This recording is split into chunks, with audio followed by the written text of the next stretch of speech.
afternoon, I'm Fair, and welcome to the Art of Recovery. Today, you have a special guest, Chief Larry Turner for the Sheriff's Department of Marlboro County. And I had the pleasure to fellowship with him and get to know him a little bit better early in April when we did the RH Summit in Tennessee. And it was just one of those things to where why not get somebody else who knows their community to be involved in this training? And so we took the training and we had a good time. So, sir, introduce yourself, how long you been in service, and a little bit about yourself. My name's Larry Turner. I'm the Chief Deputy of the Marlboro County Sheriff's Office. I've been there for 29, Doing this is my 29th year, and I Oh, wow. enjoy what I do. I have a passion for people, and I love finding ways to give to community outside of law enforcement. I love that. My thing. It's like it's not work for me. This is something that I enjoy doing. Is having an opportunity to give back, but also learn about it. So we went to the summit. We had some moments to where it was like, oh wow, not knowing from my perspective in the career field that we work in prevention, some things are similar, but really not understanding that recovery, substance abuse, families, victims, we all have a different type of background. And to hear some of those stories during those trainings about how it happened, and then you have some that's positive, they turn their life around and become peer support. So, from that experience of that heat, what did you take back with from it? Well, first, it was an opportunity for me. I've been to a lot of classes over my career, and mainly they're from law enforcement side, the law enforcement side of it. Hmm. What the laws are, making arrests, but going to that summit gave me the opportunity to see what it's like coming from a council side of it. It also gave me an opportunity to see that, we hear a lot of people always love to say Marlboro County's got this, got that. And there's a lot of places a lot worse off than Marlboro County, a lot bigger places. Hmm. It also let me see that there was a struggle for finding outreach programs to assist people. Yes. And even that the bigger cities, so a smaller county like ours, it's almost impossible to find people who's willing to give back time because training can't do it just by itself. Law enforcement can Hmm. do it by itself. You have to have people in the community willing to step up and reach out, want to be there, want to have that shoulder to people to lean on. So yes, that is so true because we're in this together and we all have something that's relatable to this issue. And I think having you with having experience in the area and then we're in here, hey, do you know this? Do you know that? But I think it's important for us to be transparent and genuine because these things are happening every day. And because we're in the community, people come to us and they have these conversations. So, with that perspective for you, how do you see recovery and what does that look like? I think people will relate to the individuals here at Trinity or into the outside world a lot quicker than they ever relate to law enforcement. Uh, Honestly, most time people see law enforcement coming, and I'm sure when I walk in the door here's the time department, people feel uncomfortable because they see that badge. They first thing they're thinking, "Oh, I've done something wrong, I'm going to jail," Mhm. and they did. And you hear me say a lot of times, good people make bad decisions. Yeah, That kind of that don't mean they're a bad person. that's You right. know, I do believe that they find more comfort in dealing with coming somewhere like Trinity Track Game, but we have to break the stigma that Mhm. we're not approachable. We have to get out in the community to get them to understand, hey, we are approachable. We're not here just to put people in jail. Our job is to make arrests out there, but we want to be able to reach out and do stuff outside of the norm, just typical Yeah. law enforcement. So Yeah, and that's good. And you have personal experience with that as well. What would you share of what that looked like for you and your family? when I started this job, I worked 15 years probably as a narcotics investigator with City of Bennettsville. And, I saw a lot of deaths from overdoses. And, I always treated it as, hey, you did that to yourself. Well, you're the one that decided, hey, I'm going to take some ingestion in my body that I do not know what's going to do to me, kill me. So you did it. So I honestly met for years started preventing this crime. In April 2017, I lost my baby sister. She had an opioid addiction and alcohol addiction. And when she passed, I had a conversation with my mom one day. Since it's done, you lost a sister. She said, but until you lose that child, you don't know what that hurts like. And the first thing that came to my mind is what I remember her saying once happened before when somebody died. I said, hey, they had it to herself. It's a victim's crime. But I was wrong. I was 100% wrong. My mom was a victim. My dad was a victim. My sisters were a victim. Lord knows my sister's children were a victim. Her husband, me. So it's not a victim's crime. And I've had debates and I'd get to the point where I've actually got arguments with people because you can't get them to understand.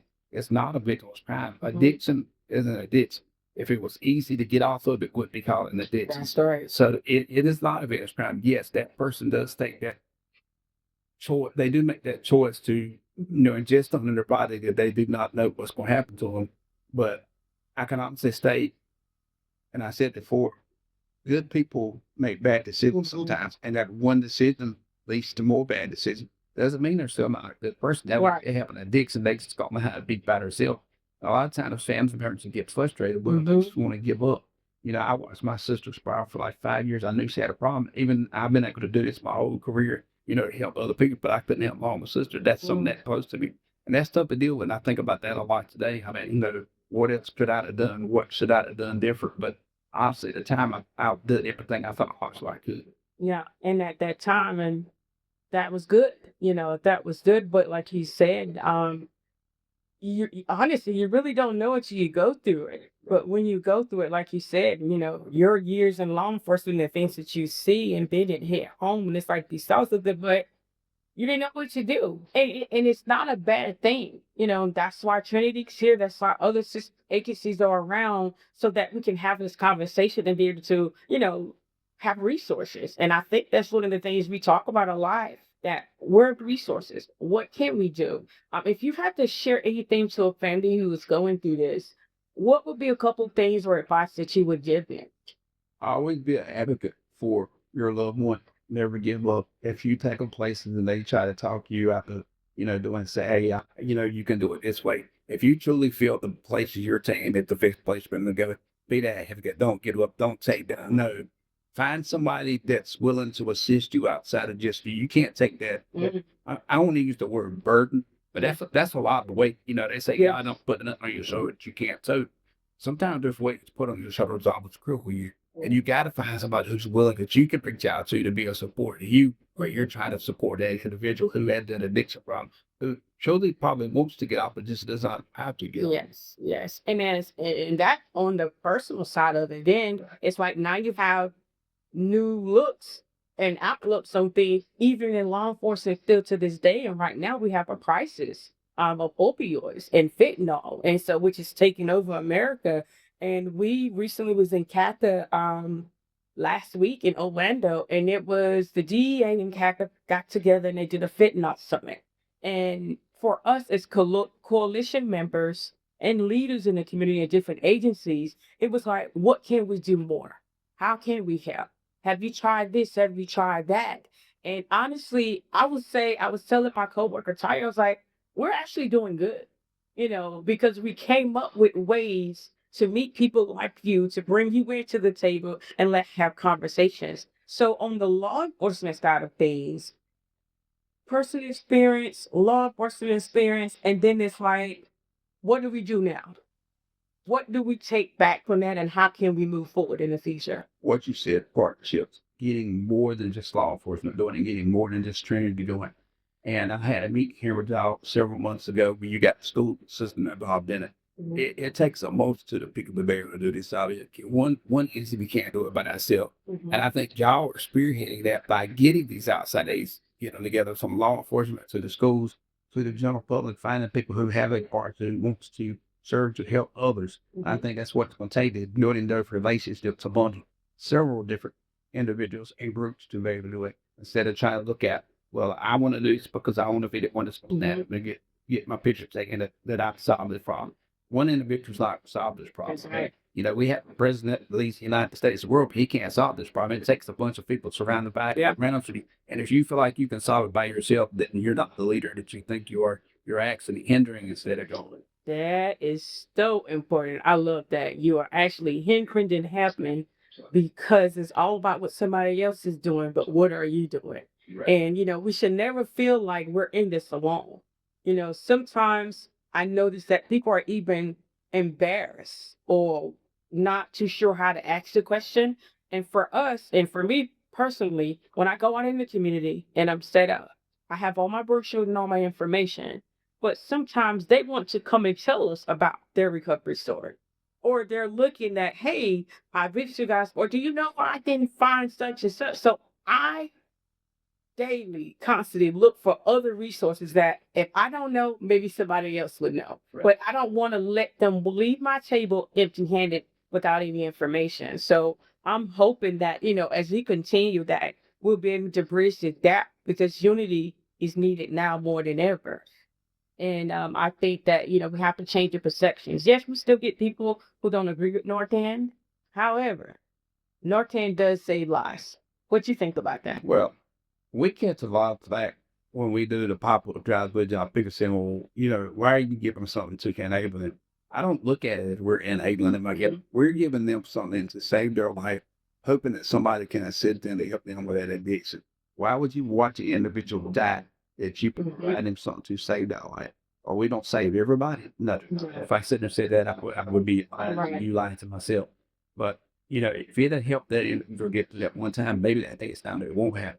Can't say it won't, but we're hoping it is. And I feel like every agency needs an individual who's been sitting in that office who, when people walk in that door, is willing to sit down and listen to them, whether they're making sense or not making sense. Right. But sometimes people just want to hear. I mean, just want you to listen to them, but Mhm. they want you to hear their voice. And that's one of the things I do at the sheriff's office. A lot of times those people come up and nobody to deal with. I will let them come in to talk. And they may talk about nothing that's relative to law enforcement. But if they get something off their chest that makes them feel better, maybe that next time they see me in the street out there, see one of the investigators, one of them might hate know about such and such, they may have done. You got to give them some information because if you don't build trust with people, trust There you, you go. who's not going to let you go or talk to you, and that badge is already get turned off. Yeah. And we're a lot of the reason that bag is a turn off. Yeah. We think he's 7 foot tall and pulling sound like he think we're supposed to jump. Yeah, right. Because I used to be one of those cops. And I still have those days. And I say Facebook is my downfall. That's one of the worst things. Because I want to argue with people on Facebook and then you're not going to win everybody ever. Right, You right. still got to fight for me, people. Remember. Yeah, yeah. And I think you do a very great job. And I would just encourage you that, you are who you are, you believe what you believe. And so far it's knowledge, and knowledge is power. Like you said, we don't want to argue your back and forth, but if we have a stance, we're doing God's work. We're not worried about what man is doing. But if God giving us this assignment, we have to take it by faith, and keep moving. And, even when you said just to be that person so where they can just come in your office, you know what that means? Do you know what that means? Not everybody, we don't know what's going on. Right. They in uniform and they coming in to work, but we don't know what's going on. And just being there, that means so much. And some of the time, I probably benefit more by them coming in and talking to me than them. Right. To me, getting to hear them say. Yeah. And I'm speaking to them. See, you got more of a sense of humor there. You got more. Yeah. And I find after everything, I think I sometimes use Yeah. comical stuff to mask some of the stuff that I've done. I've seen over the years, and I think everybody should have that there. But sometimes you just take the chance to sit down and just listen to somebody that's letting talk in to do you. A lot of times, it benefits you better or benefits you more than it benefits. Yeah, I agree with that. That happens to me a lot. And sometimes I'll be like, is there a light or a glow on me? I just feel like you're getting all these conversations, but it's just who you are. Right. Who you are, you're that person that's that common ground for some. And we have to also take care of ourselves, when we're out in the community, with self-care and just being available because they're needing something.